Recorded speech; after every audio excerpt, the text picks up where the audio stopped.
Warning, this content is for entertainment and educational purposes only.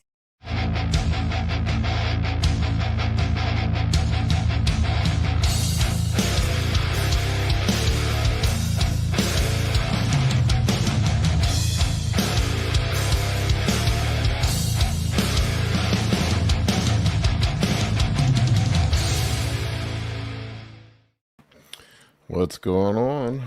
Good morning. How you been? Good. I feel like all the bros are asleep this morning. Yeah, I think we lost everybody. I've got guys competing today, so hopefully I'll be able to pay attention to this and actually help them too. So it's early in California though. Still, they're out in LA, so they're probably backstage right now, getting ready to line up for prejudging at Masters USA's. Oh yeah. It's 8 o'clock out there, so it's early still. Yeah, it makes it easier. Usually, like when I got guys on contest prep, I got to set alarm. Guys will be up late, and then I got to set alarms to wake up like at 5:30 to check messages and see if people need help. Everybody wants to be a bodybuilding coach, and then they realize that there are no days off. I had somebody asking me recently, is like, "Hey, I want to be a bodybuilding coach. How do you schedule your days off?" And I'm like, "That's funny. No days off. There are no days off." There's no vacation. Even when you're on vacation, you're checking messages. There is no such thing as a day off when you're coaching competitors. Now, if you're just coaching, lifestyle people, yeah, you can take a day off on the weekend. But if you got people on contest prep, it doesn't work that way. Yeah, it doesn't work that way. Well, I mean, you can't leave people hanging. People expect responses, and it's not fair to leave people hanging on the weekends. So you got to do what you got to do. That's just how it goes. So everybody wants to be a bodybuilding coach. Nobody wants to do the work to be a bodybuilding coach. That's just life. Yeah, like dudes want to find it's the same thing with being a bodybuilder. It's like everybody's looking for some shortcut. Josh says my hair looks pretty today. I freshly shaved it yesterday, man. It's smooth all the way down to the button. It's not as good as Amy's hair, though. My hair has a mind of its own. This is somebody said I started with the hand on the gyno. Yeah, I just got to check the gyno and see if it's growing. So, like your nervous tick. That's like your body check. Yeah, I'm always like, I do it subconsciously. I don't even realize that I'm doing it. I have a tiny little piece on this side. I mean, it's like so small. I mean, I can pinch it, but I don't know. It's like maybe the size of like somewhere between a pea and a marble. And that's my funky nipple that everybody likes to make fun of. Do you know a good plastic surgeon I can get it fixed at, Amy? It just so happens I do know a good plastic surgeon. Yes. Morning, Kurt. What's up? Good morning. Low going, huh? Just the three of us. It's Sunday. Yeah, it's Sunday. I was telling Amy I got guys competing at Masters Nationals today, so I kind of got to pay attention to that. Well, we have our big rivalry game today as well.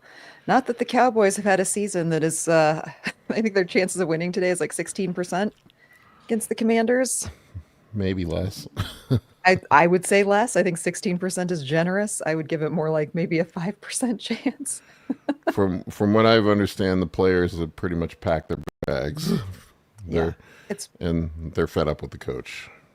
It's been abysmal. It's just I have so many frustrations with the Cowboys. But well, you see it in the NFL, like when players get to a point where they're fed up with the coach and it's a lame duck season, they stop trying. I think why would they try? Like, what are they trying for? Right. Am I going to get myself hurt? No, it's not worth I got it. money. I got money at stake. It's not like college where you're got a draft position at stake. This is all about money. Yeah. Well, and being able to leverage yourself into another team. I mean, I think they probably all want off at this point. Somebody was asking if you feast on Turkey Day, or David was asking, what are your go-to foods? I love all Thanksgiving things because, well, I love turkey.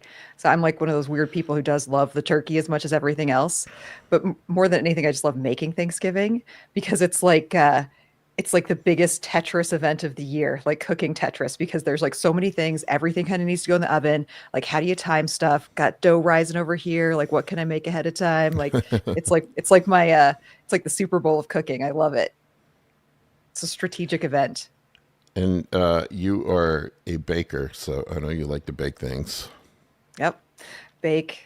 But I love all of it. The turkey, everything. Oh, I know Colin is a sweet potato fan. I am a sweet potato fan. Amy is the recipient of many, pretty much anything I see on the internet that looks delicious. I send it to a select few people, and Amy's now on the list. He stopped sending it to me because he knows I ignore it. Like Colin was sending me, like, has me on group texts when I'm in prep, sending me food pictures. I'm like, bro, come on, man. I'm like, I don't need to be seeing this right now. It's testing your willpower, bro. this triple layer chocolate cake and that French bake off. I'm like, come on, man. Actually had that conversation. I was interviewed by someone for a podcast, and they were talking about they were on prep also, and how they kind of had this like comfort habit of watching people eat, like pulling up a YouTube video of like somebody like who was a, like Joel or somebody who can eat like a ton of food. We call and that I food did that, porn, Amy. Yes. Well, that's different though. Like food porn is like food that like is super alluring. I feel like watching someone eat to the point of like disgusting fullness when you're deep into prep can almost make you like less hungry, because you see how like, I don't know, like you see them go overboard on food, and it makes you be like, okay, I'm good. Like I'm good stopping here. I don't need to like force feed myself. I'm okay. Oh, I'm envious. I have the opposite response. I'm like, sign me up. I want to come in for that food challenge too. Do you think you could do one though? Like I always wonder, like watching Joel eat. I couldn't do what Joel does. I didn't know who Joel was before Vegas, and we lost Colin. I think the cat tripped over the cord. I think Joel holds the record for water consumption too in a sitting. Oh, really? He did See, that could be did like 2 gallons or something in one sitting. But then you have to throw it up because it'll kill you. yes. Yeah, you end up going hyperkalemic, having a heart arrhythmia. Yeah, where your cells will burst. Yeah, your cells will burst. Man, Joel was unreal. Like I didn't know who he was until we met him in Vegas. I saw one of his videos recently, just popped up on my feed. So people know who we're talking about. He's Model versus Food on YouTube and Instagram. He hung out with us. Joel in Vegas. Haver, is that his name? He is a very thin man who can eat an impressive amount of food. I didn't realize that when we went to the French restaurant for dinner that I think Chase said that was Joel's second dinner. He'd already had a first dinner, but that is amazing. I'm still waiting to see what he ate in Denver. I know he films like way in advance, so it hasn't come out yet. But I met up when he was in Denver. He and I met up for coffee, like in between some of his challenges, because he'd been in a different part of the state, and then he was back in Denver for a day. So we had coffee, and I wanted to ask, but at the same time, kind of want it to be a surprise. So I've just been waiting. Now, you guys have a particular type of pizza in Colorado, if I'm not mistaken. Bojo's. Yep. Yeah, not a lot of people. Yeah. Is that like is like a really thick, like focaccia like crust almost? It's a really thick crust, but it's almost like a cross between like a dough and a biscuit kind of crust. Okay, It's all right. interesting. And then you put honey, like honey is the thing, Yeah. like it's the big thing in Colorado. Put honey on your pizza. I only saw this recently. I was like, what? But Oh yeah. I'm firmly Bojo's is determined to try delicious. every type of pizza. So Well, you gotta. I almost sent you a picture yesterday, Colin, because we have a chain of always sub send me the restaurants picture here. of food, Amy. Always It's called send me the picture. Chiba Hut. That's awesome.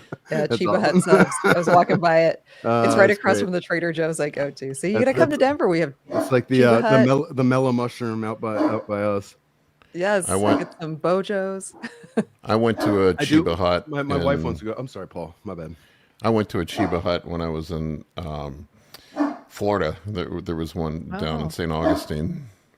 Got them down there too. It was really good. Yeah, they make great subs. And they live up to the reputation. Everybody that worked there was very high. Oh, for sure. Yeah.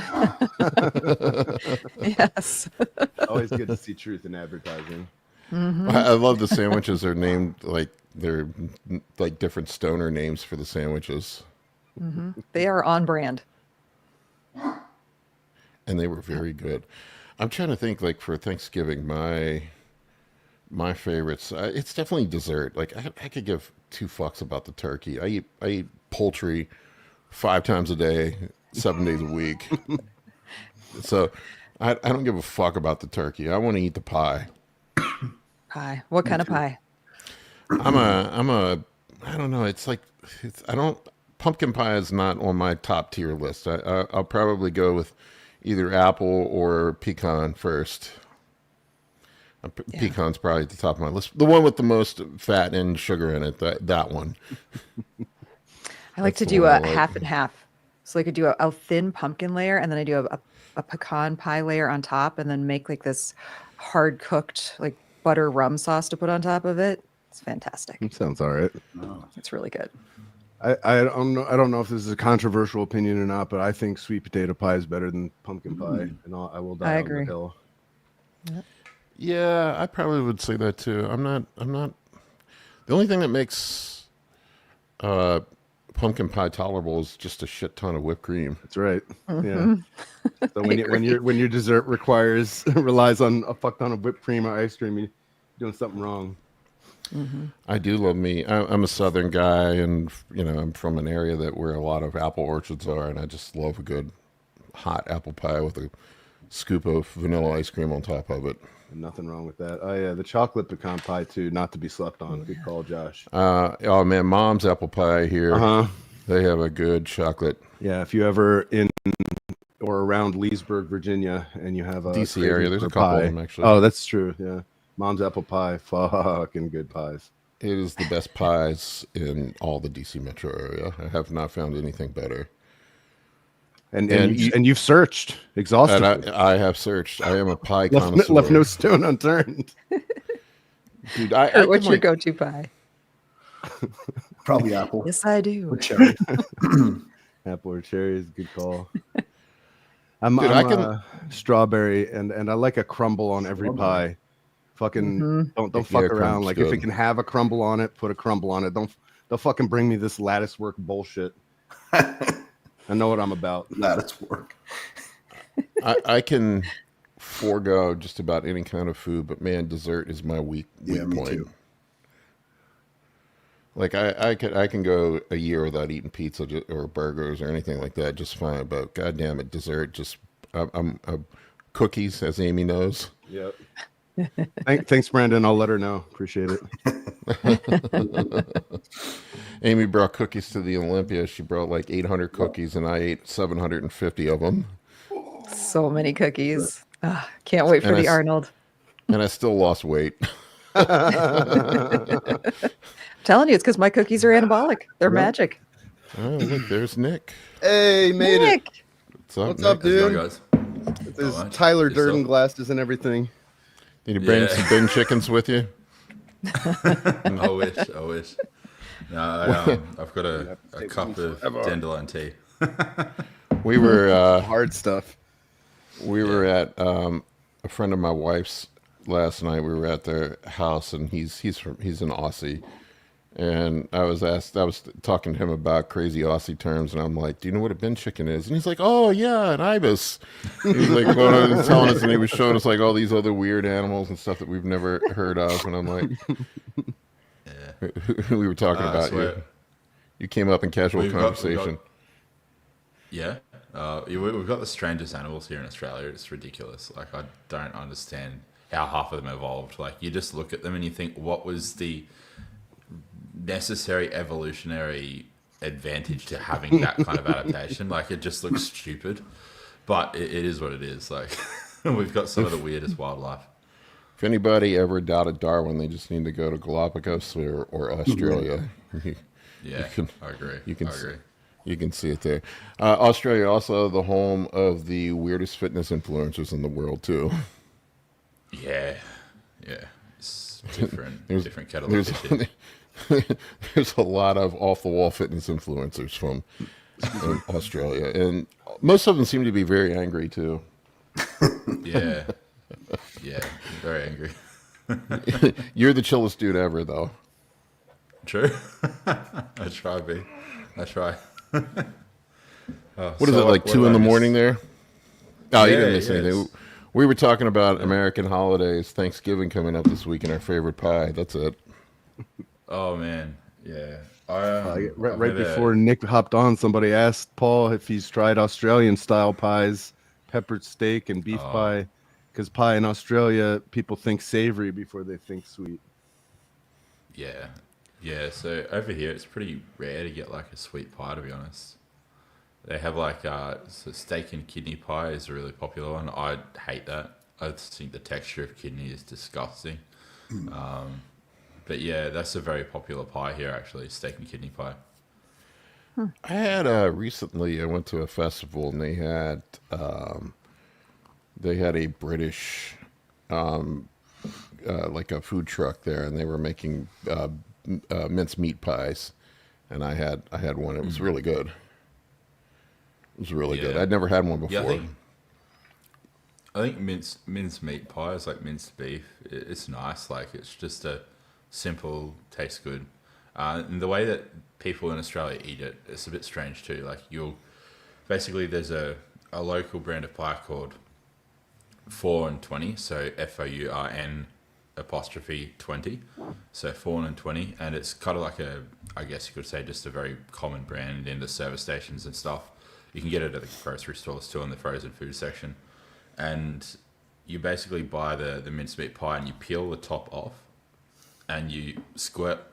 We have tomato sauce over here, they call it, but it's basically ketchup. Slight differences in the ratios of ingredients, but it's literally ketchup. And they put ketchup inside of the pie. They'll eat the pie top separately and then they'll eat the pie. Like, not everybody does that, but it's a real common practice to do that. It's strange, like just these weird ritualistic ways of eating meat pies. But when people are like, oh, Australia has no culture, people are like, no, we have plenty of culture. We've got Victoria Bitter beer, we've got 4 and 20 pies, and yeah, and bin chickens, I guess. Like, it just stupid stuff like that. I'm sure Australia would be proud to have you as their ambassador, Nick. We've got it all. We've got bin chickens. Yeah. Matt says that his cousin makes a mean caramel pecan pie. I'm a sucker for pecan pie. And the only way I eat pies, yeah, sweet pies. There's only one way I eat pie. I eat half the whole thing. Usually what I'll do is I get a slice, and then I go back in with the fork, just take a couple more bites, and it turns out being half the damn pie. So that's how I eat pies. That's my technique. I'm not capable. I don't cut a piece of a pie. I take like a fork and I eat a piece. And Brandon, if I eat kidney pie, does it fix my EGFR? That's a question for you, Clint. yeah. yeah. Lower your EGFR.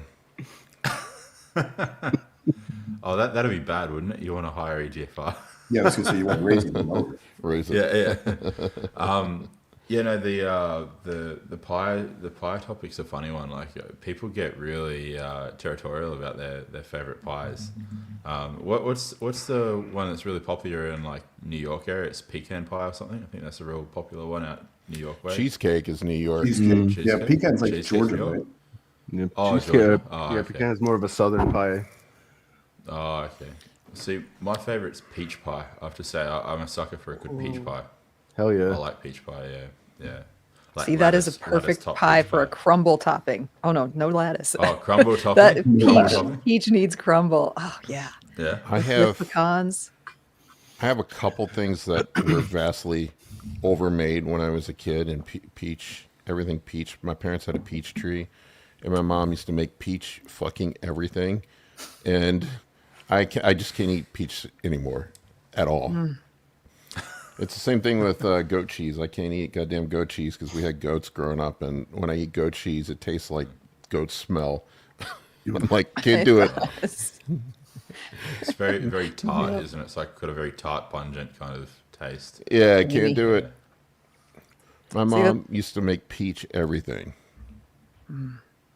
Is cheesecake a pie or a cake? I mean, it kind of looks like a pie, but they call it cake.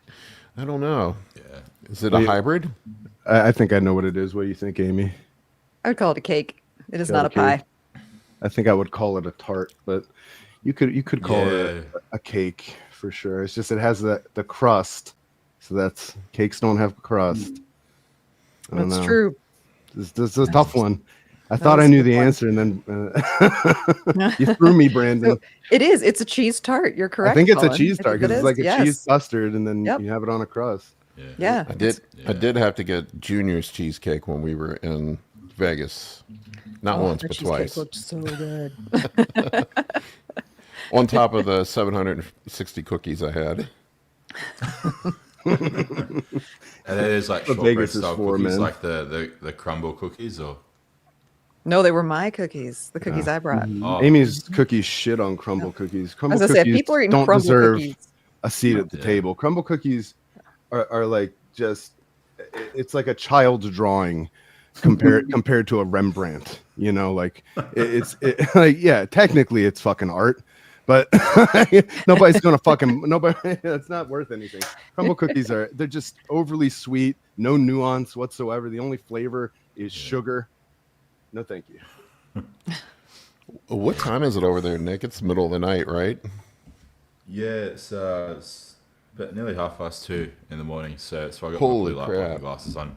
Yeah, just because if I do this, I can basically just roll back into bed and go to sleep. But finally moved into the new place, which is good. Like, got our own place now again, which I mean, it's just been a godsend since we got back from Thailand in Australia.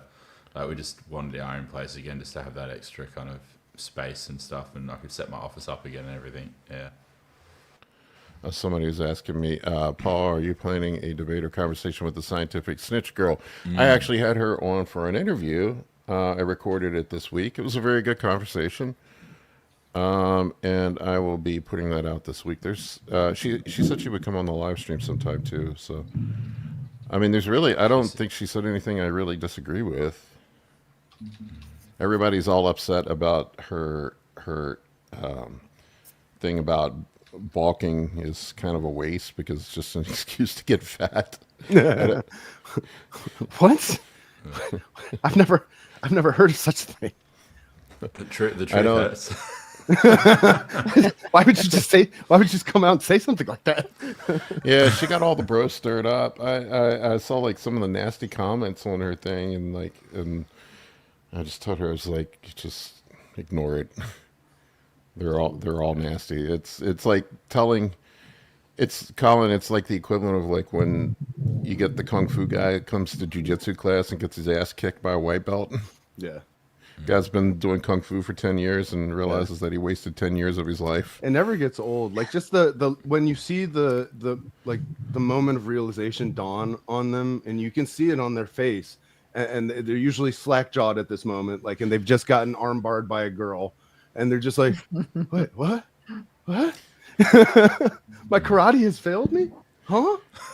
It's really bad when they show up in their karate gi and their karate black belt. Yeah.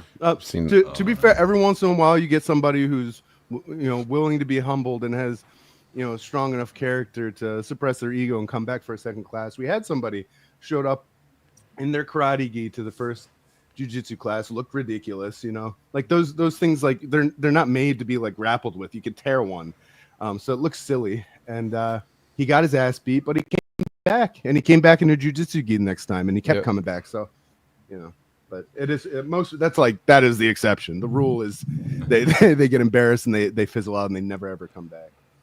All right, on this topic, JT says she claims bulking doesn't work and that she redefines maintenance to be 1 to 250 calories over maintenance and tells people to eat that to grow muscle.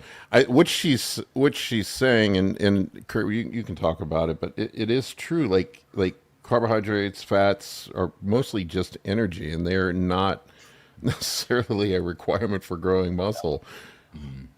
So we need to define maintenance first. I think this is where people go wrong. So maintenance means it's an adequate amount of calories or energy to support your activity. If you're sedentary, your maintenance supports being sedentary. If you go to the gym, your maintenance supports going to the gym. So people, it doesn't mean nothing is occurring. excess energy has to get stored. That's what body fat is. So just eating excess energy doesn't grow more muscle. There's only a calorie requirement during protein translation, and most humans have plenty of body fat that they can pull energy from to do that. If you're using growth hormone or IGF, that binds to the same pathway that carbohydrates would anyway. So basically, IGF fools the body into thinking there's an excess of energy. So you can grow technically in a deficit if you're using growth hormone or IGF. That's what we see in AIDS all the time. That's what I did for the last 10 years. I don't ever eat in excess. I've never gotten fat. People just they want to see the scale constantly move. There's not advantages to it. There is technically no advantage to overeating. There was actual studies they've done to show that there was no more muscle growth occurred when people were eating more than eating a maintenance. Yeah, and I think people get confused. Actually, Todd had a really good video up with her where he made a graph where it showed like your calorie intake, your calorie expenditure actually goes up as you get bigger. So you do need to adjust your calories up as you grow and as your energy demand increases. So basically what she's saying, and probably, I think this, I'm going to try to oversimplify it, but where guys get confused, we know that energy gets stored as fat, energy gets stored as glycogen. I guess muscle tissue could be broken down into energy technically. So really, I mean, like our primary places that we're storing energy are either fat or glycogen. We want to prioritize glycogen synthesis.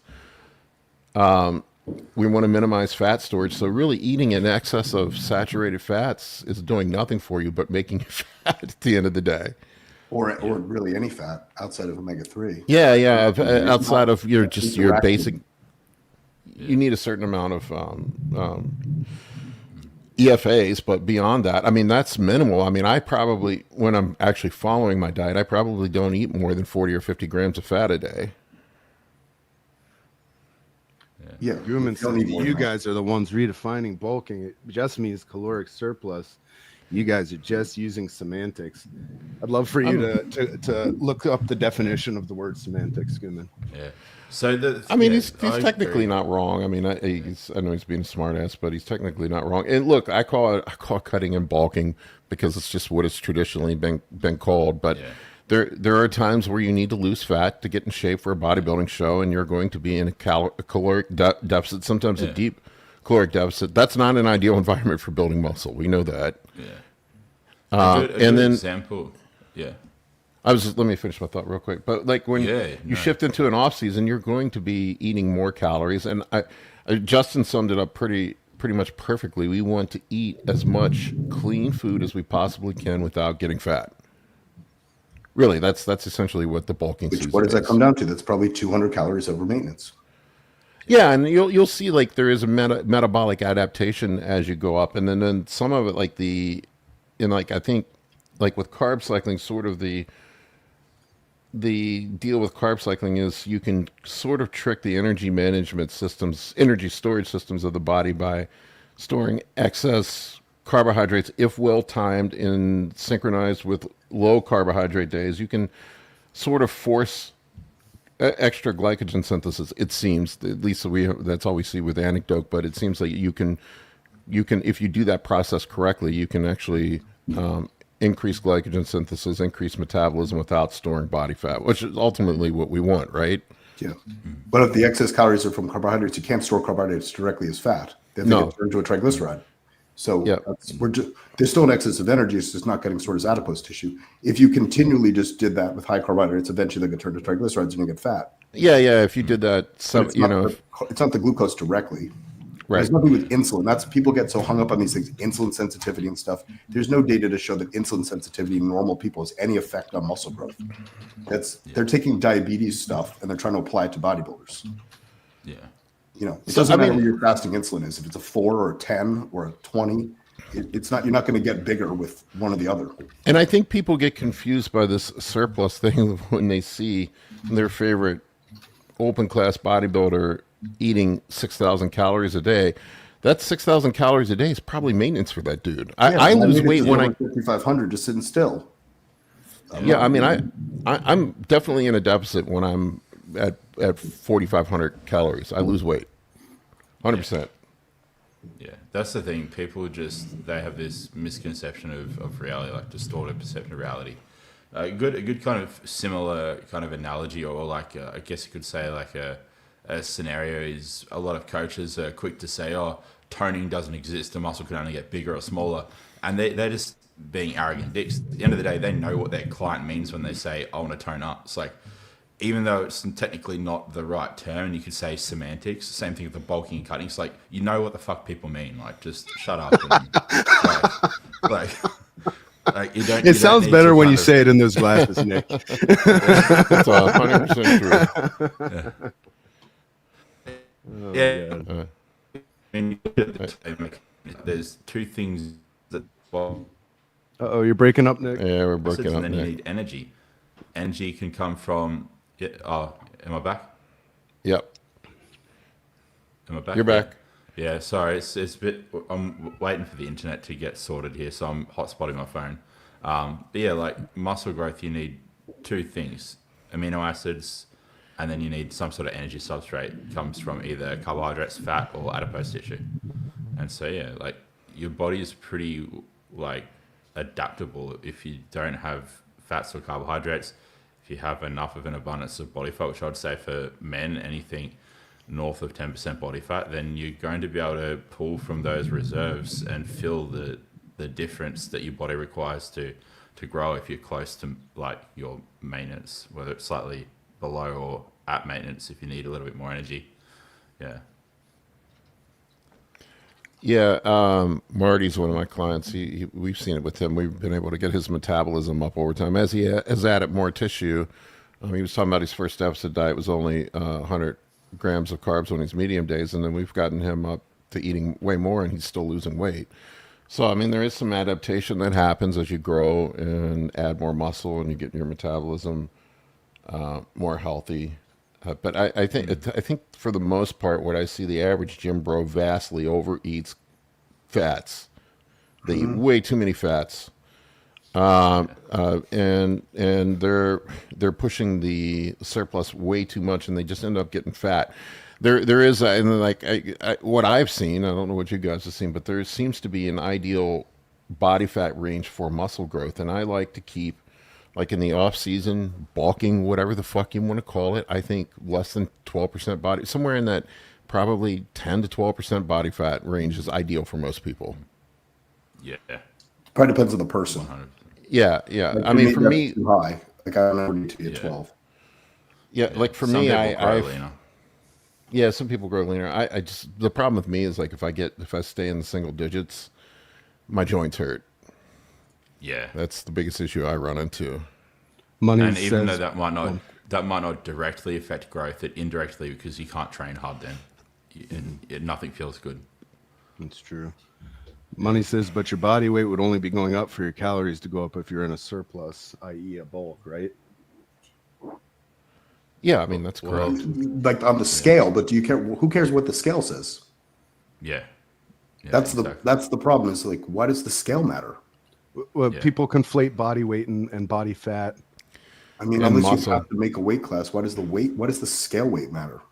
Yeah, there's too much of a strong relationship emphasized with body weight and muscle. Like the change in body weight does not necessarily indicate a change in muscle mass. Like, yeah, Yeah, I mean, that's an important thing to define too, because your weight changes, they could be water, they could be additional muscle, it could be body fat, it could be glycogen synthesis. There's many things that affect the scale.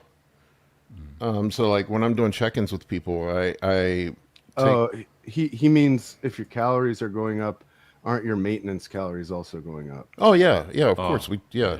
yeah. The bigger the bigger the engine, the more gas you need, basically. I mean, if I ate what I eat now when I was 170 pounds in college, I would have just gotten fat. yeah. Like my maintenance needs have decreased since I had to downsize. Like, which is good. I don't feel sick going to bed now. Like I can eat a normal amount of food and I maintain weight. Like I can eat 4,000 calories a day and just maintain weight, which is nice. 4,000 calories a day, a normal amount of food, he says. Casually. I got For you, it is. I'm on a I gotta beta go. blocker too, so it'd All be right. higher. You got to go. Oh, Take Yep, it easy, I gotta Kurt. go. See you, I'll man. Bye, Good Kurt. one. See ya. I mean, I have a hard time maintaining weight at this point. Like for me, as you get bigger, the limiting factor starts to become how much food you can eat. So it goes the opposite direction as you put on more muscle tissue.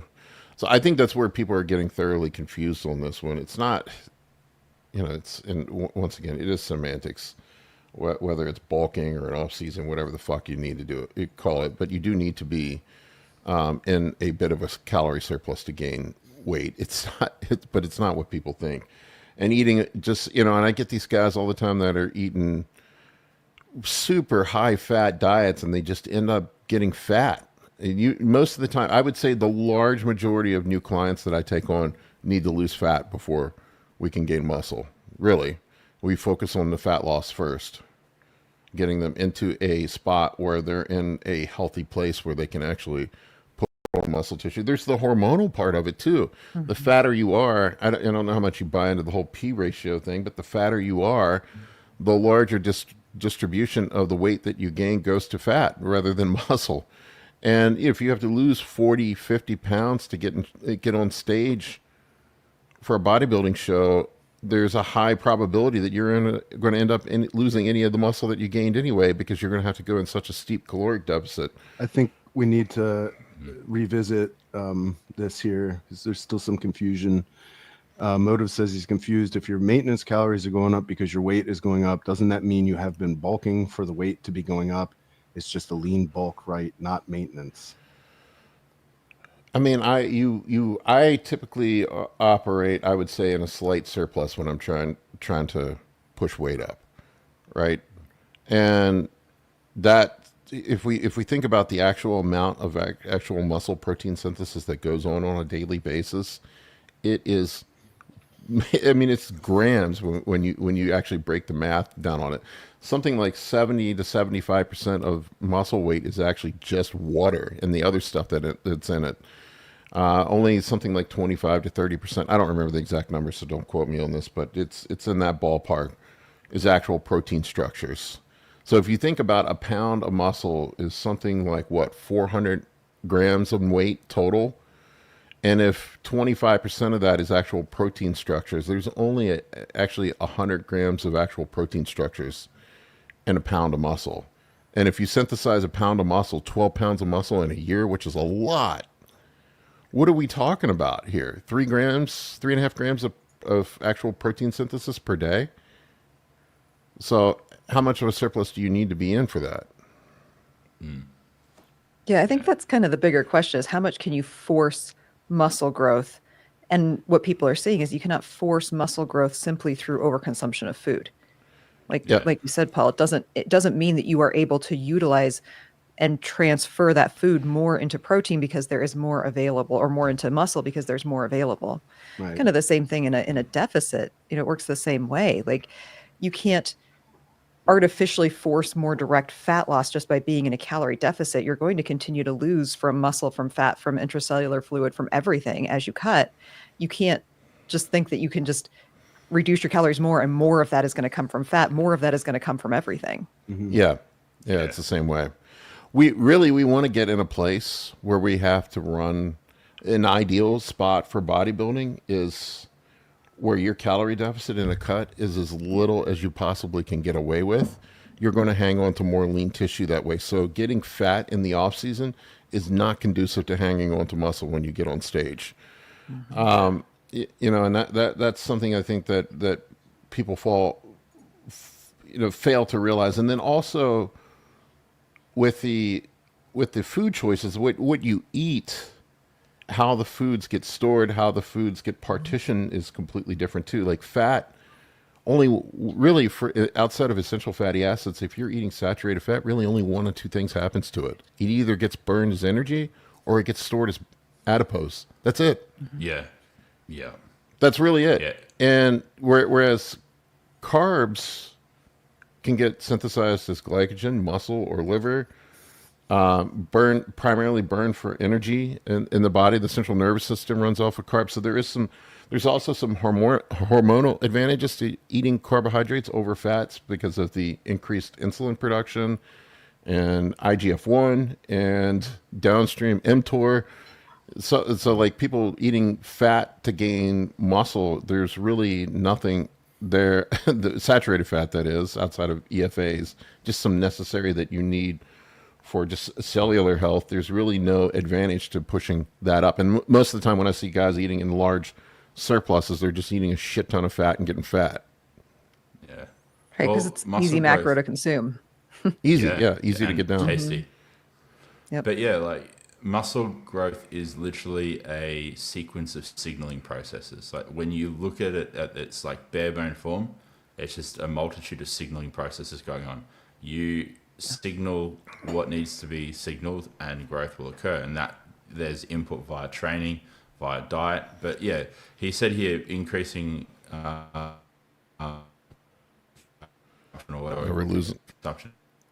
We're losing Nick again. Yeah, he'll be back in a moment. And just protein synthesis. Oh, we lost you again, man. Let me know when I'm back. Yeah, you're back now. I think you were talking about the signaling for frustrating. growth, mechanical tension, and then the different pathways that follow that. Yeah, so like if I'm paraphrasing here, but her point was if it was truly just a caloric game, you could just eat a bunch of food and grow muscle, and not. But that's not the case. Right. Yeah. And I've tried.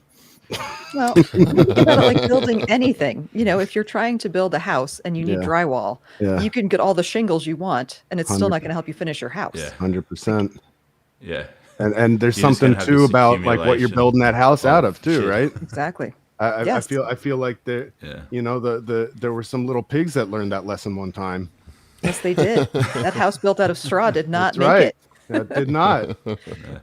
That is your house built out of refined carbohydrates. Your house out of lean muscle mass. The only thing that you can do to grow muscle without doing anything is take enough PEDs. And even then, you're doing something. Yeah, even that has its upper limit. It seems like and it doesn't just grow muscle on its own. Let's be clear about that. Can we talk drugs? We get an update on false cycle. We've gone over baking. We've gone over. I guess we can talk about drugs. I mean, we transitioned from baking to bulking, so it is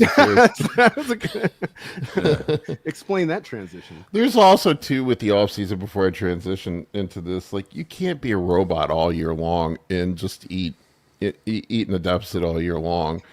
There comes a point where you need to have a little bit of leeway. So like I have a runway. Like I want to for my clients, like stage lean is somewhere around 6% body fat. Like probably the fattest you should get in an off season is maybe 15%, to the point where you can see the outline of your abs. Anything more than that is going to be counterproductive in my opinion. An update on my cycle. I started a week before we went to the Olympia. So what's that been? 6 weeks now? Something like that. 6 weeks. Yep. 6 weeks. Yeah, so I'm 6 weeks into my cycle. I started with 900 tests, 600 EQ. I have not run EQ in a long fucking time. I ran EQ because I wanted to get my appetite up, and I don't think I like EQ. I should have just stuck with test and primo. The issue I'm running into is like my estrogen has just been completely crashed. It is just buried. I went and I've been having, still I went last week and got another blood draw, and my estradiol was an 8. Yeah, and that's so with a 1-to-1 ratio of test and EQ, a little bit more test, less EQ. No, I started off at 900 tests, 600 EQ is what I started off, and so I left the EQ at 600 and up the test to 1800. I started feeling a little bit better. My joints and connective tissue had just been feeling awful. I think it's been a combination of both the EQ, crash estrogen, and then I think the generic GH. Was talking to Kurt about that because it has mannitol in it. I think I was just very dry, and it made all my joints and muscles hurt. And I dropped that and went back to Pharma GH about a week and a half ago, Serostim, and I am feeling a little bit better, and it could be the increased test that's making me feel better too. Dude, it's so bad that I've thought about, I bought some D-ball, and I have like, I'm like the anti-D-ball guy. Like, I'm never running fucking D-ball ever again. I occasionally, like clients that have crashed estrogen, I'll throw a little D-ball in just to get them feeling better. Yeah. I thought about just running like 20 or 30 milligrams of D-ball pre-workout for the next few weeks until my estrogen comes back up. It's a bad idea. Don't do it. Don't do it. It's tempting, but don't. Yeah, that methyl estradiol messes you up. Yeah. I'll come over with a copy of the notebook and we'll have a good cry. We'll get that estrogen. Yeah. I got you. It's been... I tried Anadrol. Josh is asking about Anadrol. I tried Anadrol. I made it 3 days, and I've just been experimenting because, like, I just don't. I don't know. Like, I got my pro card now, so I can just play around a little bit. Yeah. I've been experimenting a little bit. I tried Anadrol for 3 days, and the acid reflux was so fucking horrendous. I just couldn't eat, so I just put that back in the box. I was surprised how much harder EQ crushed my estrogen than Primo.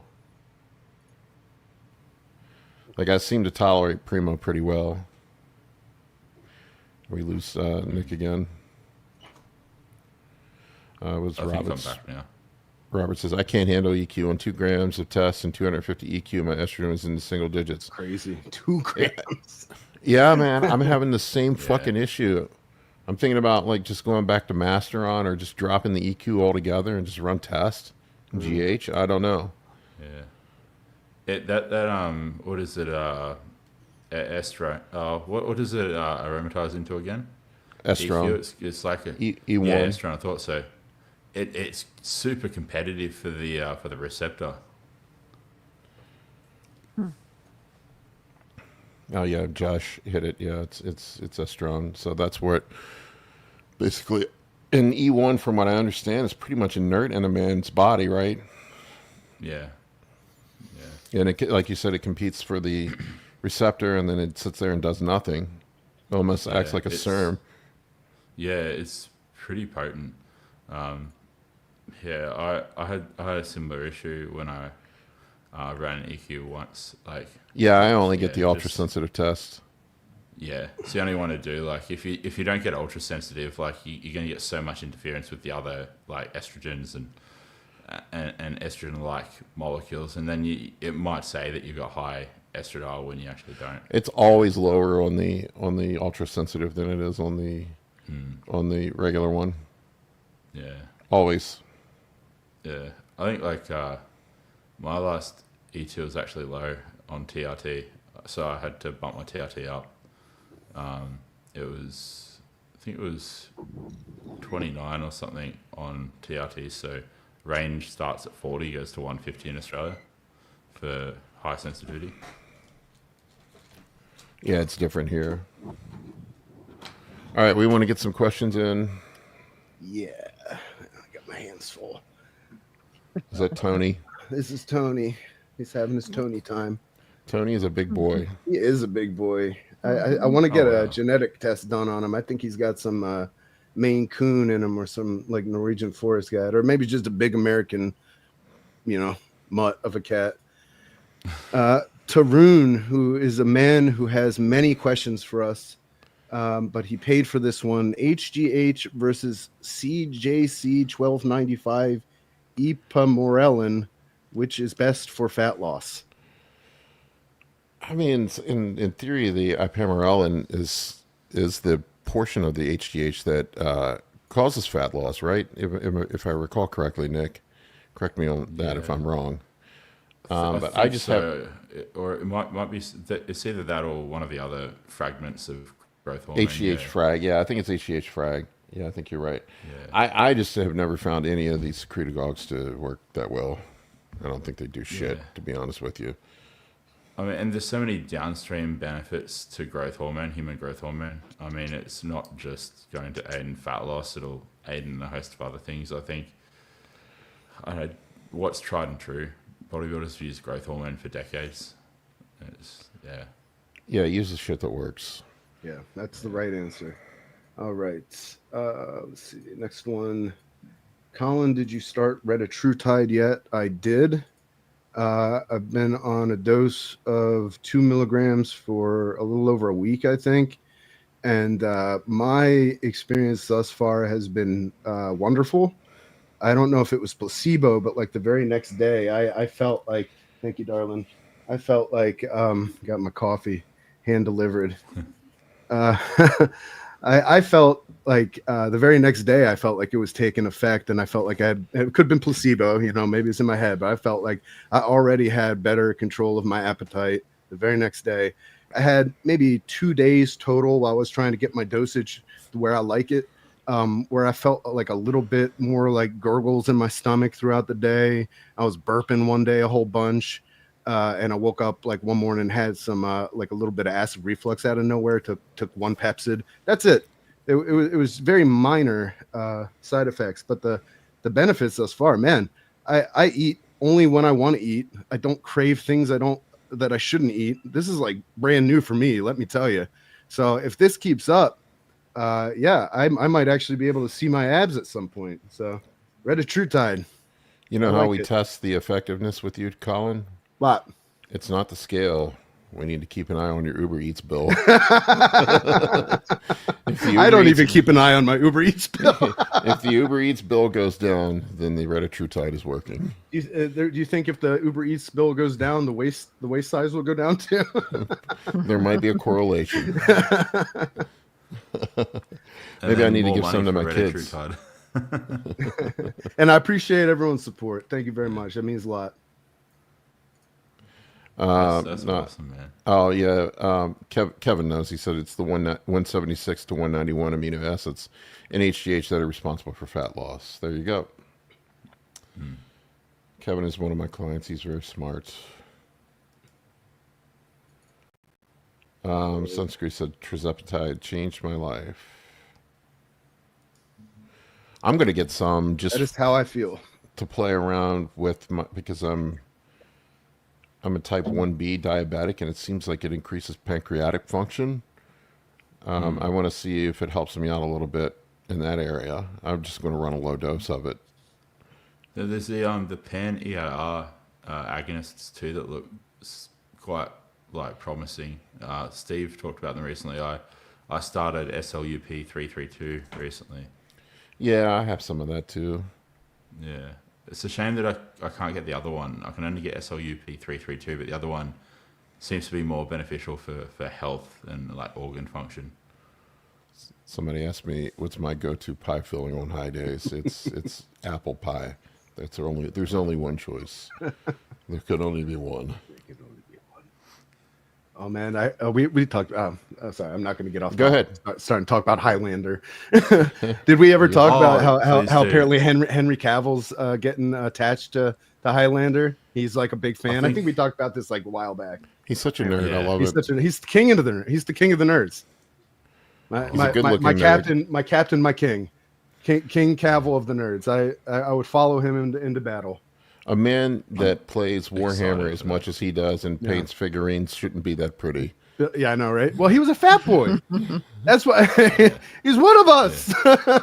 Yeah. He was a fat boy. He was a good actor, obviously, and he wanted to get the role, I think, for Spider-Man. I remember this. Yeah, and he acted his ass off in the what do they call it? The auditions. Audition. Thank you.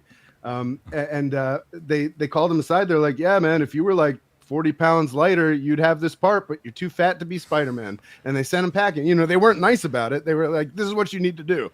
And then he went and did it. And then he became fucking Superman. The rest is history. It's fucking cool. Yeah, he talked about how he was just kind of chubby at one point. He looks like, somebody said he looks like I was looking for a fat picture of him on Instagram and said he looks like the fat Henry Cavill looks like Papa John.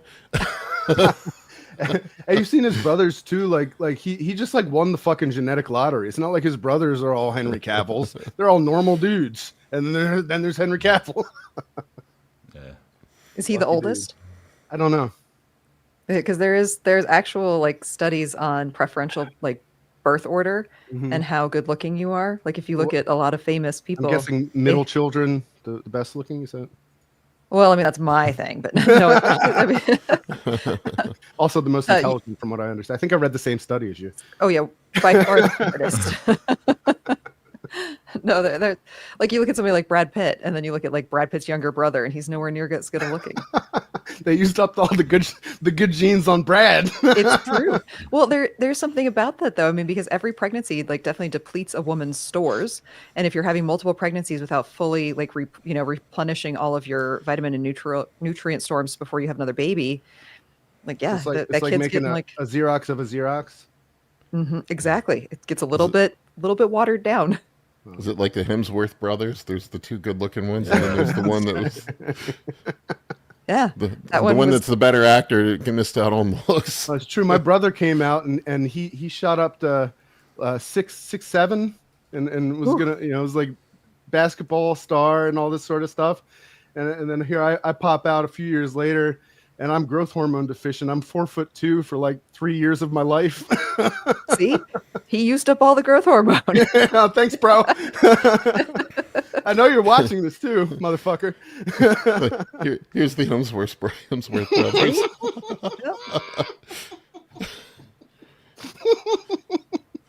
Yeah. Little brother's got to be thinking, what the fuck? Right, but like you can tell they're related. Like they definitely have like similarities, but there's just something. Yeah, you got Hemsworth, Hemsworthy, and Hemsworthless. That's not nice. I didn't mean that. That is hilarious. That's awesome. Yeah, that's called getting the short end of the stick. I was the oldest, thank God. Thank God. Oh shit. Somebody said they heard Chad Nichols had his clients take 25 to 50 milligrams of Anadrol before bed so they could still eat during the day. I know Chad loved Anadrol. I've seen a bunch of his protocols. Yeah, I've tried that, man. It doesn't fucking work. I just wake up with acid reflux. I'm also 50 years old too. I could drink a bottle of Jägermeister and not think twice when I was in my 20s, and if I had even look at it now, I'd end up with a bloody ulcer. Yeah. All right. What is next? Brian, damage control protocols for feasting. GDAs. Yeah. GDAs, go for a walk, drink a lot of water, get back to your normal life. I love Steve when we're in Vegas. Olestat. He has his Orlistat, Metformin. No.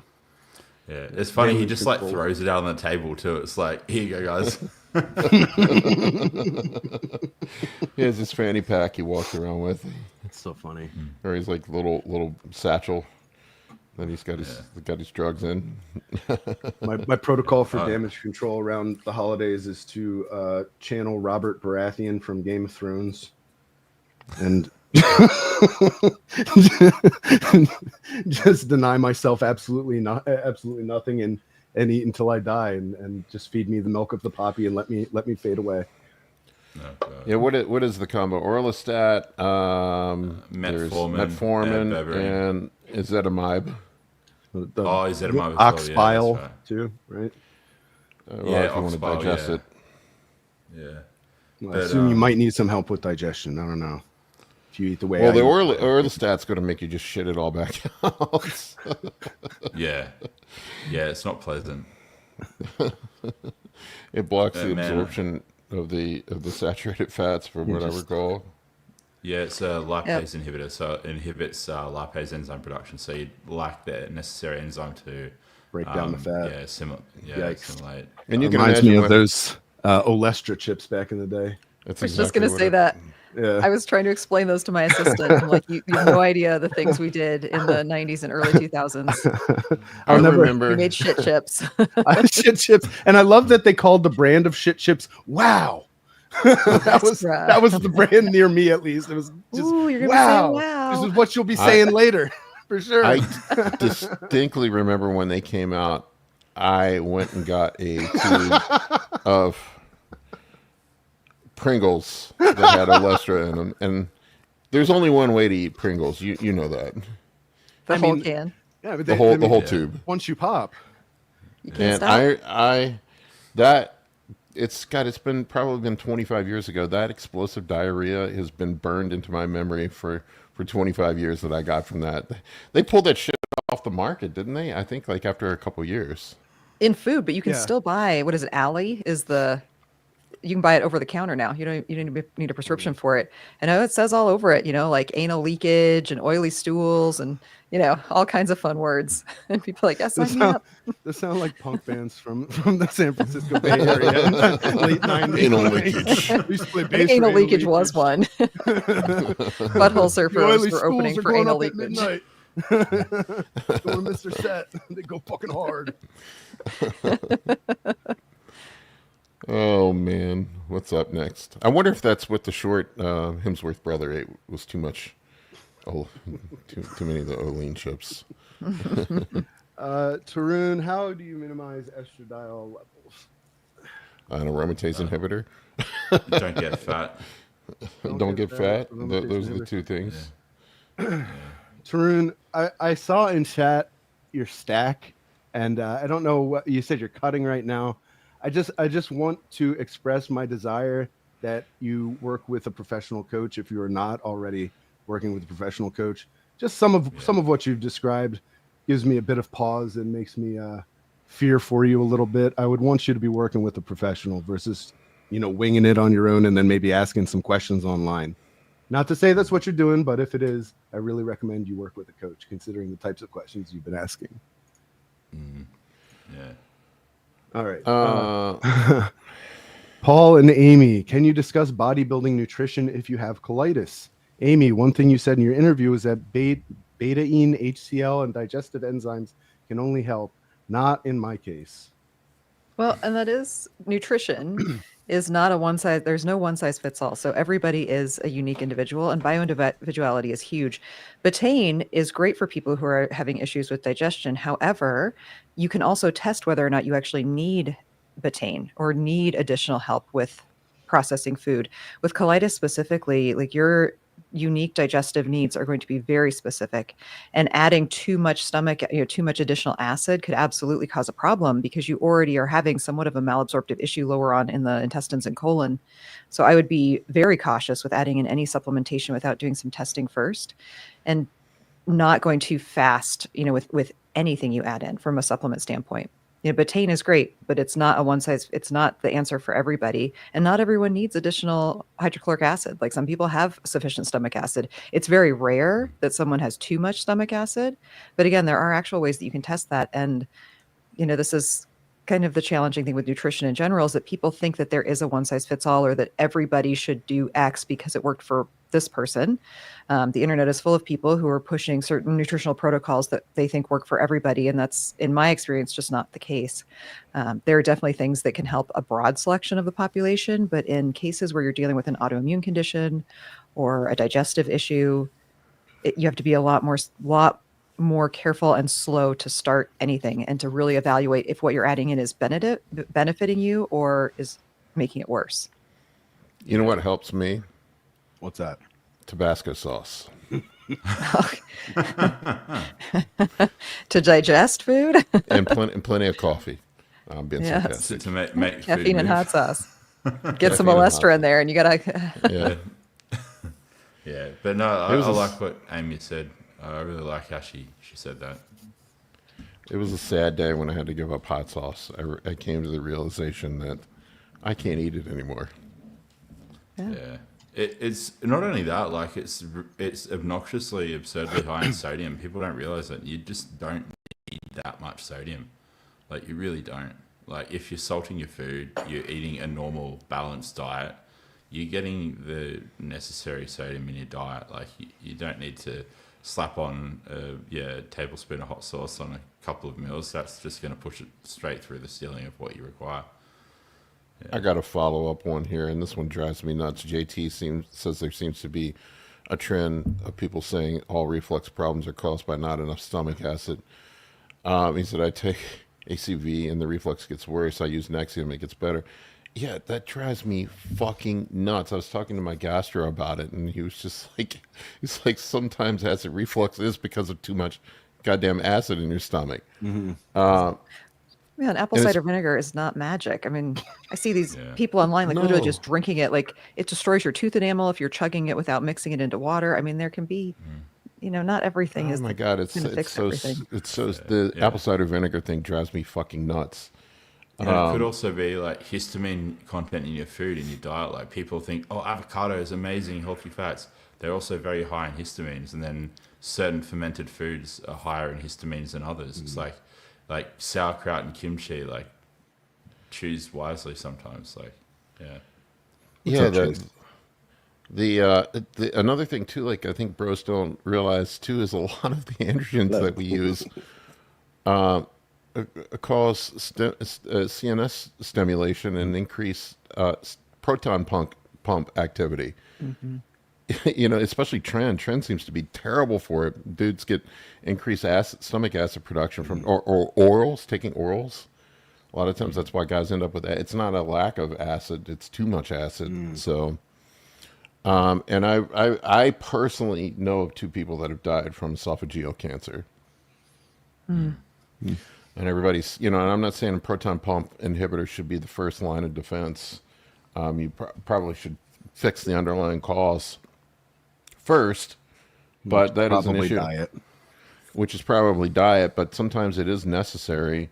I literally had a hole burned in my esophagus at one point.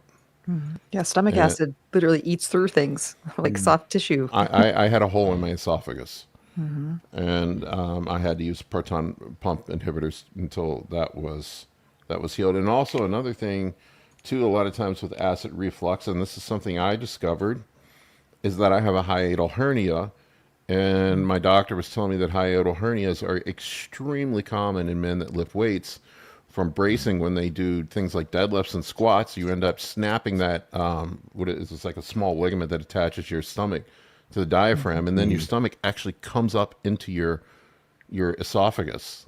Like I can't do deadlifts anymore. That's one of the main reasons why I can't do deadlifts anymore. Is because my stomach will literally, I throw up food in my mouth from it. And a lot of times, I forget the name of the flap. You would probably remember it, Amy. The flap in your stomach. A lot of guys too have an issue where that doesn't close fully. Yes, and I do know the name. It'll come to The me. one up here is epiglottis. What's the one? The down epiglottis there? is high up. Yeah. Yeah. Forget. Just I forget. call I it your forget stomach that one. sphincter. That also Yeah. can cause increased acid up into your esophagus. So it's not actually an acid issue. It's just that flap doesn't close. Yeah, that can happen with babies that have reflux, that it hasn't really gotten strong enough yet to fully close after they eat. So they'll get a lot of GERD or reflux. And, that's a lot of spitting up, a lot of vomiting. So the same thing can happen. I mean, muscles in the body can start to malfunction or have issues, functional issues for sure. Bill Kay was saying that he's suffered from GERD for 11 years. Unfortunately, Yeah, it's he's rough, man. fallen into the PPI trap. I will tell you one thing. One thing to be cautious of with PPIs, and I've had 2 clients I've run into that have had kidney damage from PPIs. Yeah, they're an intense drug. I think people don't realize how powerful the effect of those drugs is. What I've found, like when I'm having acid reflux, just running it a couple times a week is enough to quell it. Like Just to slow it down. Yeah, you don't need it every day. I wonder if oral BPC would be a more benign treatment for it. Like, would oral BPC help? I've tried. It didn't do shit for me, man. Yeah, I don't know that it has a direct impact on the proton pump. I mean, I think you could take a lot of BPC and it's probably just might be beneficial for other digestive stuff. But yeah, I think it would Just to heal the gut lining. That's what I was thinking. If you had some sort of like ulcers and burns. I think the fastest way that I've seen someone fix, or at least alleviate, stomach acid and heartburn and all that shit is take a day and fast. That's been the biggest thing that's helped me. Like stop eating, Yep. stop putting more food in your stomach and contributing to the problem, and give your stomach time to clear everything out and get everything, back to a baseline, and then start over from there. And like I've seen that like fix, because like when I have it, like I just won't eat for like the entire day, and it'll be gone within that day. Like I'll stop, the burping or whatever, like feeling that acid come up in your throat and stuff. And That's another it really thing. doesn't happen much for me. Low anymore. It's pretty FODMAP. rare. Low FODMAP foods. A lot of times you can fix it just eating a low FODMAP diet. And then slowly Kevin was talking introduce- about things like garlic. I mean, there's common high FODMAP foods that bodybuilders eat all the time. Broccoli, garlic sauce, onions, peppers. There's all these different high FODMAP foods that really can fuck your stomach up. Broccoli's a big one. Everybody's hammering broccoli all the damn time. And broccoli's horrendous for some people. Garlic. I'm looking garlic's for that bad, too. low FODMAP, high flavor diet. That's where I'm trying to land. Well, Help me with seasonings too. Like this is something I learned the hard way. Like a lot of seasonings that you use on stuff, like will have onion or garlic powder in them, or even chili powder, things like that are just going to completely wreck your gut. Yeah. At least for me. Like if I have anything that has onion powder in it, I am fucked. Yeah, I don't put much on my food anymore. It's just salt, and Garlic does make everything. if I had taste some better. pepper, I would use pepper. If you don't have any pepper. People talk shit about protein farts. Broccoli farts are a thing. Yeah, broccoli farts are legit. Those no. It's funny, Chase mentioned fasting because I recently started doing that, and it's helped me a lot with my digestion. I mean, it was just like I guess initially an unintentional thing I did. It was just like I was busy, so I'm just not gonna eat my first meal till like 2 p.m. And then now it's just I do it out of preference, and digestion's way better. I just eat all of my calories in a smaller window later in the day, and yeah. There are some spices that will calm the gut too, like ginger. Ginger is great. Yeah. Turmeric as well. Peppermint, Yeah, turmeric, peppermint. Yep. marshmallow, slippery elm. So many good herbs for health. Peppermint, marshmallow, slippery you elm say chicken. That's did you my say jam. Did anybody say McFlurries? Oh, I saw a picture of that McFlurry box you were talking about, Colin. I don't, it hurts my It's so feelings. weird. It's like the little rice containers that they put like takeout Chinese rice in. Yeah.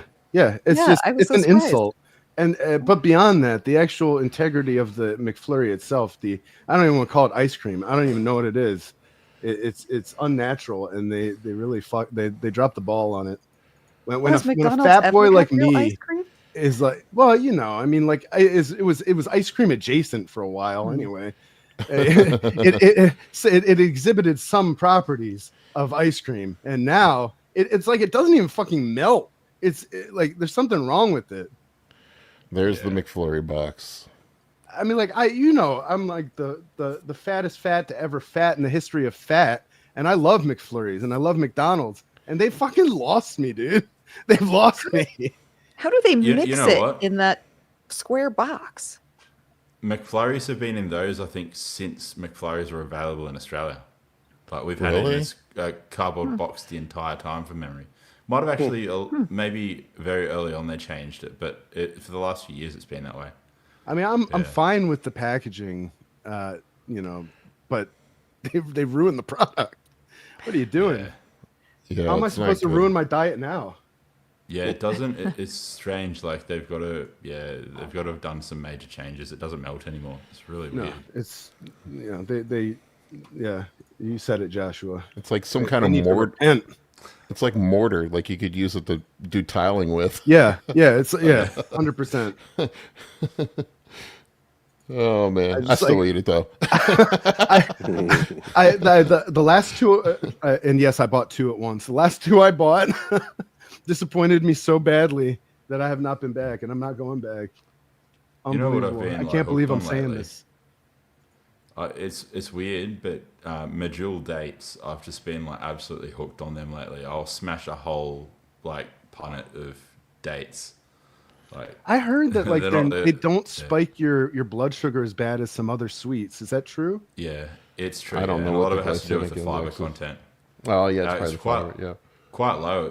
It depends on the breed of dates, but it can get as low as the 40s, I believe. Glycemic index, yeah. I love dates, but talk about something that wrecks my stomach. Oh man, there's prunes are even worse. I thought it didn't wreck your stomach until the third date. The professional. Yeah, that's wild. I just looked up the glycemic index averages between 42. That's crazy. I didn't know they were that low. Yeah. That's why That's wild.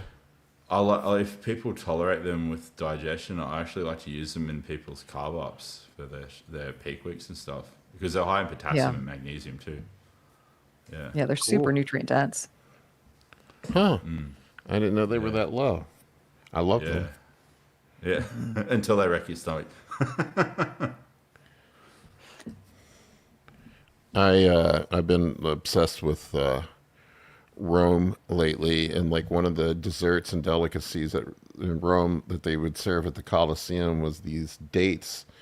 They would fry in honey, oil, and stuff them with peppercorns. Oh, you're talking about the Roman Colosseums? Sweet. Yeah, they look good, don't they? yeah. Oh my god. Yeah, I watched that video the other day too. Paul got me hooked on fucking all things Rome, and now that's like my whole YouTube algorithm. Sorry, go ahead, Nick. Oh, I was just gonna say, send me the video. I will. Here, I'll show you. This is what they look like. Yeah, they're stuffed with like walnuts. Walnuts and peppercorns. Yeah, black peppercorns, and then soaked in honey.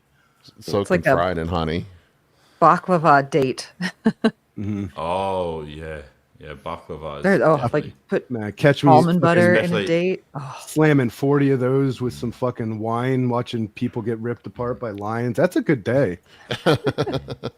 They lived the life, didn't they? Yeah, that is a good Sunday. That's good, clean Roman fun. Oh, speaking of Rome, I went and saw Gladiator too. It was really good. Oh, was it? Awesome. Yeah, I was meaning to ask you about that. Cool. I'm gonna check that out too. Yeah. I think we lost Nick again. Mixed reviews. I wasn't sure. I liked it. I enjoyed it, but I'm a Roman nerd. All right, what do we got next for the questions? I'm sure we've discussed this many times, but tamoxifen or Arimidex to control Gyno with Anadrol. Well, Anadrol doesn't reduce to estradiol, so an AI is not going to do. AI is not going to do anything. Your Gyno is coming from another source. Well, Anadrol, there's some, they don't, from what I recall, they don't know specifically why, but they believe that it somehow binds directly with the ER. Is that correct, Nick? I think that's what I recall. It has some sort of effect on the ER. So a serum would probably be more pertinent to Anadrol causing Gyno. I got Gyno bad from Anadrol when I was in my 20s. But it doesn't reduce to estradiol because it's a DHT derivative. Yeah, if it's a binding issue that's causing the estradiol, then Nolvadex would in theory help. If it's E2 like serum level related, then you need an AI. Cool. All right. This one you guys will enjoy. Cole. So if my DEXA scans have shown that I added 22 pounds of lean tissue over the course of 6 months, do you think that's accurate? I'm 2 years total into training and started anabolics 6 months ago. I just looked, going back to this, I just looked, it does directly bind to the ER. They're not sure why. They said androstenedione itself has a weak binding affinity to the ER. So it's weaker than estrogen, but like estradiols, but it does seem to bind with the ER. So there you go. That's in my notes. Cool. For what it's worth. What do you guys think? Has Cole added 22 pounds of lean tissue in 6 months?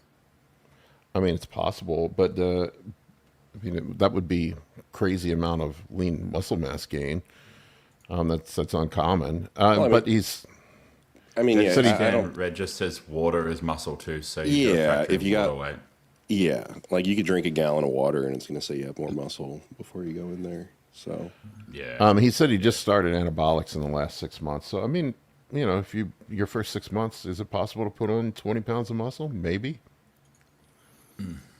I'd be shocked. I think Show us your pictures. Compensation of minerals in the skeletal muscle too, like anabolics cause increase, especially testosterone from the aldosterone activity.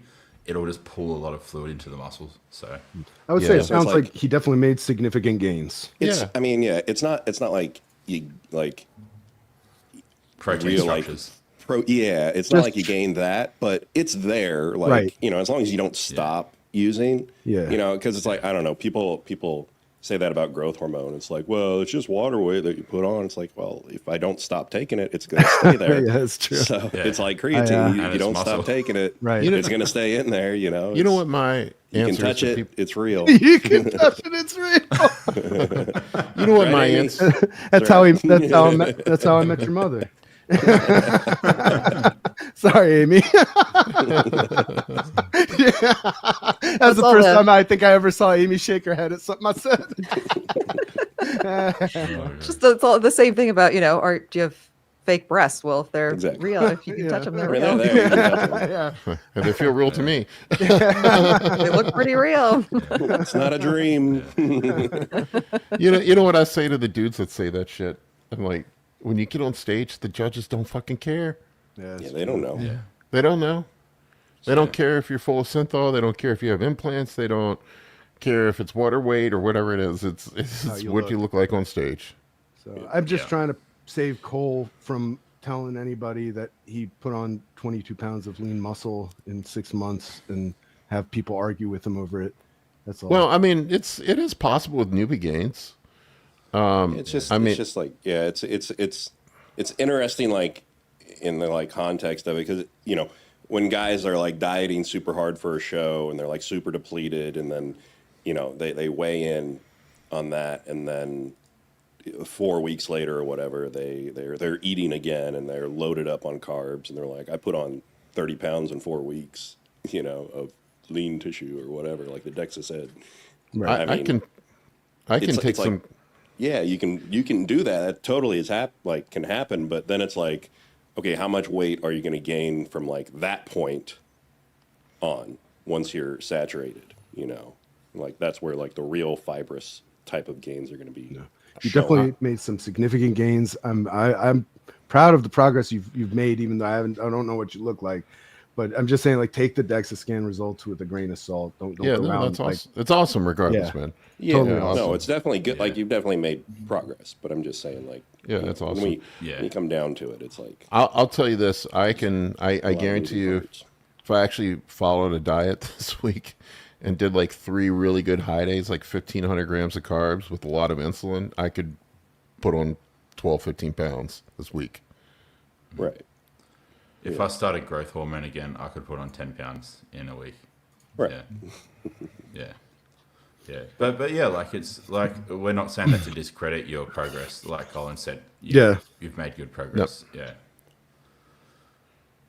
Oh, I wanted to talk about this real quick before we move on to another question. This was something I read yesterday that was fucking crazy. I wanted to talk about was I was reading about like they have been evaluating. There's a ChatGPT engine now that does medical diagnoses, and they did a comparison between that and real doctors, and the ChatGPT medical diagnoses were more accurate than the medical doctors, like by a significant margin. I bet.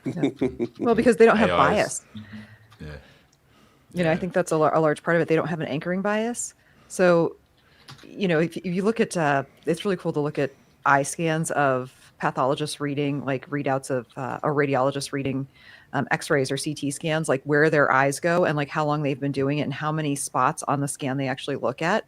I mean, and then there is their inherent bias and their inherent ability to miss one, you know, whereas if you've got a computer doing it, it's never going to miss something and it has no bias. So it's not like it's preferentially looking to certain areas. It's just going to scan the whole thing and give you a result. Yeah, they were talking about on medical scans how it's already significantly more accurate than a radiologist is. Yeah, I'm curious, like, when they did the test between like the doctor and ChatGPT or whatever, if it was like on the spot, ask the doctor a question about a certain situation, what was his answer? Did he have to think of it off the top of his head, or did he have time to go look something up?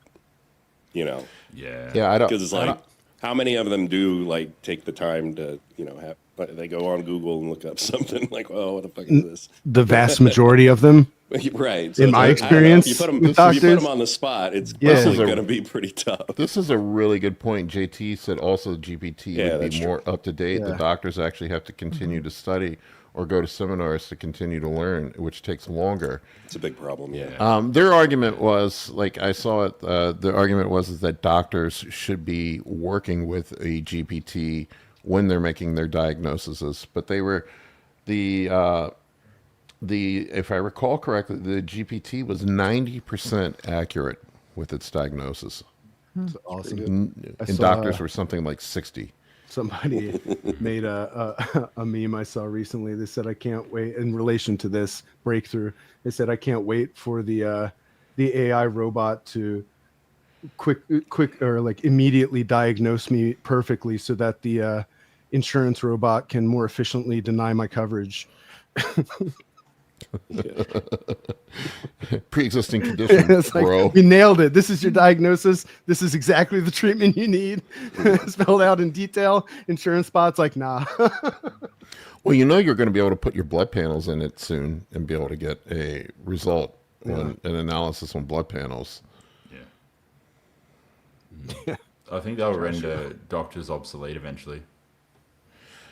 You know, the way I look at it is I look at it like the autonomous driving. You still need a pilot in the seat. I mean, fucking airplanes pretty much fly themselves now. Right. You still need a pilot in the seat to make sure that, you know, to kind of guide things. I look at it as a tool. But it's a tool unlike any we've ever seen before, you know? Like Yeah. a tool that could very well change into more than just a tool, you know? It's such a cool... I just find it so fascinating. I'm really interested to see where it goes. Well, I know I talk about it all the time, but like I feel like I beat the Tesla horse too much. But like the self-driving, like last night I was out late and I was just tired and wasn't really, you know, that focused on driving, and it drove me flawlessly through Arlington and back home where I no issues, man. You know, it's crazy. And a year ago I couldn't have done that. Yeah, it's pretty cool. Yeah. What am I supposed to call it, Joshua? I'm just a little nerd here. I don't really know anything about this stuff. I mean, it is artificial intelligence. Yeah. What do I call it? All right, what do we got up? Let's see. Oh yeah, somebody was talking about, aren't mammograms already using computers to check? Yeah, there are some. It was significantly more accurate than a person reading a mammogram. Like I read a thing about it catching breast cancer like years before a normal person could catch it. Like it's just like a speck in there. I want to clarify what I said before. When I said it's going to render doctors obsolete, I mean with basic... It's going to render a lot of shit obsolete. Yeah, with basic tasks that humans can do, but like AI or computers can just do more efficiently and better. It's like, why would you pay somebody a salary or a wage to do a task, like a somewhat mundane task that AI can do for a fraction of the price of free? Like, it's just, It's definitely going to render the current model of you know, medical practice obsolete largely. I just listened to Yuval Noah Harari on Lex Friedman. He's the guy that wrote *Sapiens*, but he wrote a book about the future of AI. But he talked about how and I've heard Elon Musk talk about this, how at some point here in the next 100 years, there will be actually more AI-operated robots on the planet than there will be humans. That's wild to think about.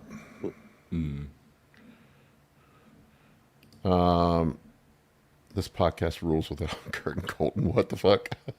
Everybody's got their preferences. Everybody's got opinions. How rude. Opinions are like assholes. All right, we want to get another question or two in. Yeah. We got a lot of good ones there. It's hard to pick, honestly. This one's L. Garrett. Yeah, is row machine good for fasted cardio? My body feels pumped and my veins pop after 30 minutes of rowing. Why don't we hear about bodybuilders using the rowing machine? Because it fucking I'd say it's sucks. good. Sucks. Yeah. I hate sitting on that fucking thing. My ass hurts. It's terrible. You can sit on that for 30 minutes. Man. But if you like it, I mean, and if it you burns like calories. Yeah, I mean, I mean, anything that gets your heart rate up is cool. But yeah, I'm gonna pick the thing that's gonna be most comfortable and sustainable. Rower, But with good form, it's a good brutal. full body warm up. Oh, I mean, it yeah, really is yeah, if you're using it's good form. Brutal. Yeah.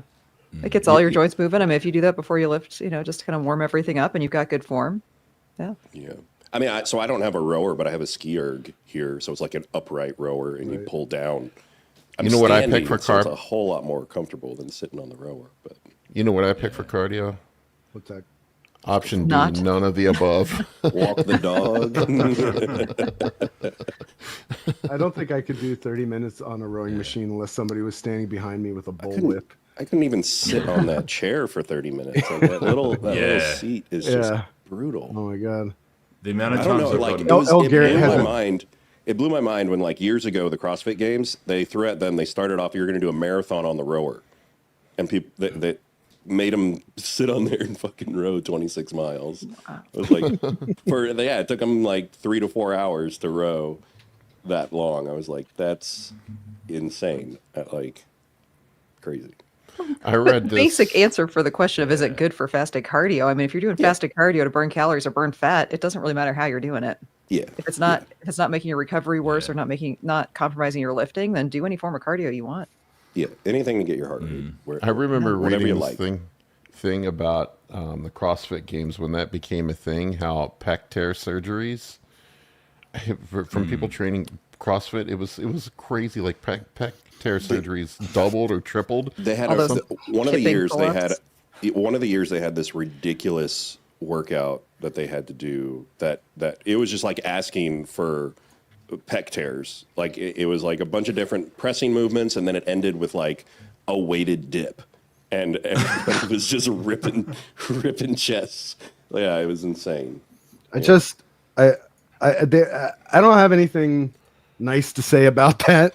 It's crazy. So I'll just keep it real brief so as to not piss off the whole world of CrossFitters. But I just urge anyone who, just heard what they said about them introducing a new exercise and everybody fucking tore themselves apart doing this shit. Do yourself a favor and just Google real quick who created CrossFit. Take a look at homie and ask yourself, is this a guy that I think I ought to be taking advice on for how to lift heavy weights and swing them around in real dangerous ways that could result in me tearing something? I mean, like, if you look at that guy and you're like, no, this guy definitely knows his shit, I'm going to do what he says to do, then that's on you. That's on you, and you deserve your torn muscles. See, that's something on a dating profile that is an immediate turnoff if they say they do CrossFit or Orange Theory. Yeah. Like, Yeah, that's the guy I want to Yeah, listen that guy. to. He knows his shit. Mr. Greg. Yeah, what year was Glassman. he the world's strongest man again? I can't remember. What the fuck is that shirt, by the way? Yeah. It's like an offshoot of ICP or some shit. Yeah, Oh, it looks man. like Gacy, the fucking serial killer. It does look like fucking Yeah, I don't know how he ended up creating the whole thing. I don't. I mean, because he was like a history of alcoholism or something, and I mean that's probably how he thought of it. He got real drunk and just thought of crazy shit.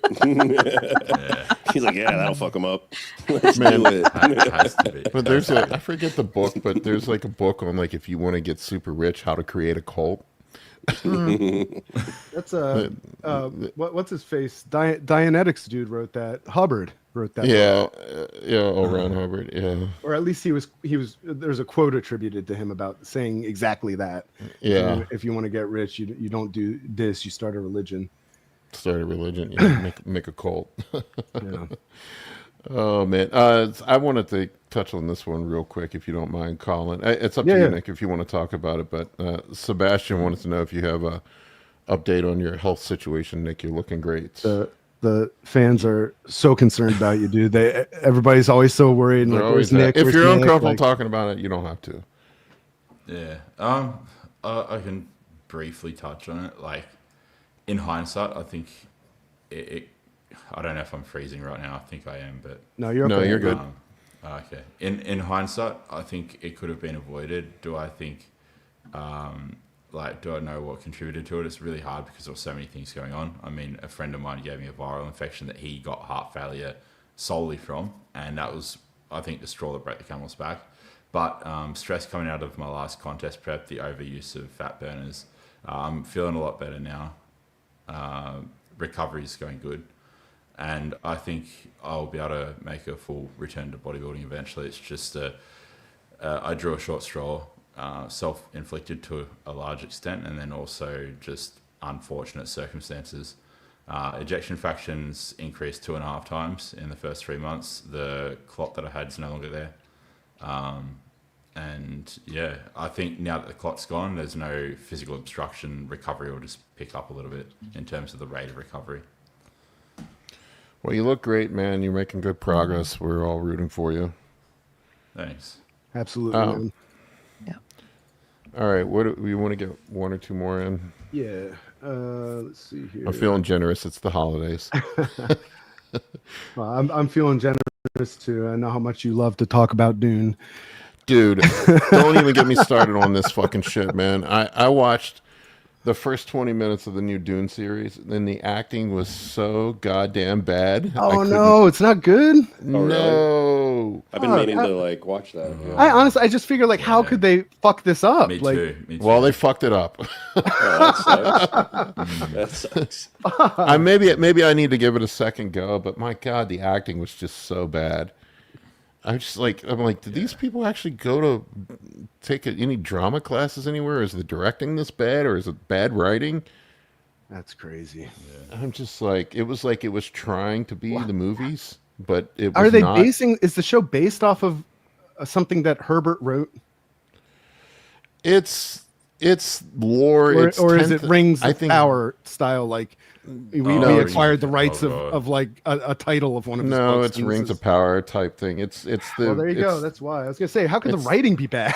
It's sort of like the origins of the Bene Gesserit. It's like it takes place thousands of years before the actual Dune series. I couldn't even make it far enough into it to even determine what the plot is. It was just the acting was so fucking bad, and this CGI was so bad. Put your hand in my box. All right, you got me with that one. It burns. Why does it burn? The Rings of Power, I watched it watching both seasons, and it was like just enough to keep me engaged, but there were so many things that were cringe in it. Damn. Yeah, I saw that and I was like, ooh, that's something to potentially get me back on the treadmill. Well, I tell you what, if You off of the rowing machine, you mean? if you want good sci-fi, the second season of Silo just came out. So that is actual high quality sci-fi. That is one of the best sci-fi shows I've seen in years. Paul, did you say that game you were playing was called Satisfactory? Is that what you? Yeah, I love that game. I won a lot of awards recently, so I saw it popping up on a bunch of things. I was like, was that what Paul was playing? It is such an addictive gameplay loop. Hold your horses PlayStation on purchasing PC. PC. Hold your PC, horses on purchasing any new games because the Steam holiday sale is right around the corner, and that's probably the biggest sale of the year. Yeah.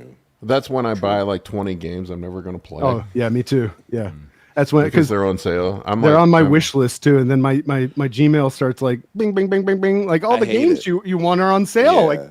You hate just it buy them 'cause all it's and like- then never play them. Right, because it's like it's so weird because like as a kid you would like get one game Yes. and you would just play the hell out of it. And now it's like we're old and we Spoiled can for afford choice. it, so you just buy them all. Well, I have all the and then you're games. I can afford to "I buy don't them care. all. I can get to it later. There's Whatever." like not enough time to play them though, you know. So I just sit there and like I look at them.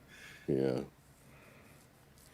I used to make fun of my wife when there was a Victoria's Secret sale. I'm like, how many pairs of underwear and bras can a woman possibly have? And then here I am on the Steam sale buying 20 fucking video games I'm never going to play. It is. This is our a good version of, TV like- show. If you guys have Amazon Prime, there's a TV series called Cross that came out. It's a bit of like I heard it's crime good. kind of action. It's really good. I heard it's really good. Yeah. Yeah, he's like a psychological profiler, right? Or something like Yeah. that. Oh, is it based Yeah. off the James Patterson novels for Yeah. Alex Cross? Yep. Yes. Yeah, those are And it's good. James Patterson. That's actually why I stopped reading like crime books back in the day, because he had such amazing. I mean, he wrote Kiss the Girls, Along Came a Spider. Like he wrote such great psychological thrillers. Along But he Came a had- Spider was a good. Yeah.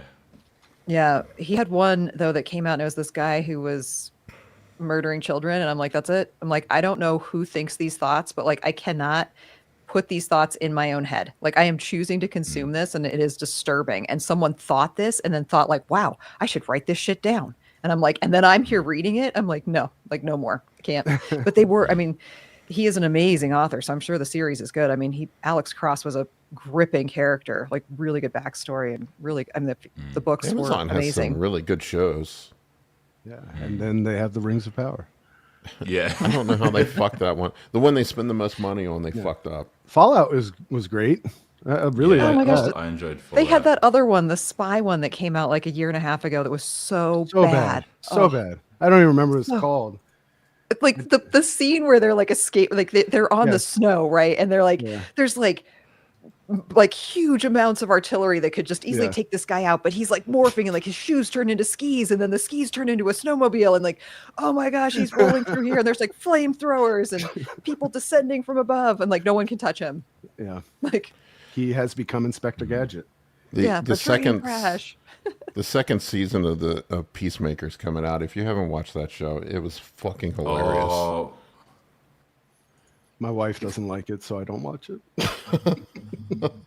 It is basically poking fun of everything that is just over the top American superhero stuff. John Cena plays an idiot very, very well.